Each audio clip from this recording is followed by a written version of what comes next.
కాకినాడ జిల్లా తునిలో బాలికపై అత్యాచార యత్నానికి పాల్పడిన నిందితుడు నారాయణరావు ఆత్మహత్యకు పాల్పడ్డాడు. నిందితుడిని అదుపులోకి తీసుకున్న పోలీసులు కోర్టులో హాజరుపరిచేందుకు తీసుకెళ్తుండగా మధ్యలో ఆయన చెరువులోకి దూకి ఆత్మహత్య చేసుకున్నాడు. వాష్రూమ్ వెళ్తాను, బండి ఆపాలంటూ నిందితుడు కోరడంతో పోలీసులు వాహనాన్ని ఆపినట్టు తెలిపారు. ఈ క్రమంలోనే ఆయన ఒక్కసారిగా చెరువులోకి దూకడంతో అప్రమత్తమైన పోలీసులు చెరువులో గాలింపు చేపట్టినా ఫలితం దక్కలేదు. ఆ తర్వాత గజ ఈతగాళ్లు రంగంలోకి దిగి నిందితుడు నారాయణరావు బాడీని వెలికితీశారు. ఇక కొన్ని రోజుల క్రితం నిజామాబాద్లో కానిస్టేబుల్పై దాడి చేసి హత్య చేసిన నిందితుడిని పోలీసులు ఎన్కౌంటర్ చేశారు.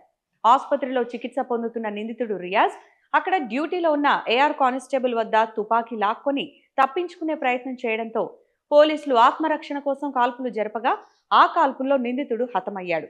అటు నిజామాబాద్లోనూ ఇప్పుడు కాకినాడ తునిలోనూ నిందితులు చనిపోవడం పట్ల పలువురు అనుమానాలు వ్యక్తం చేస్తున్నారు.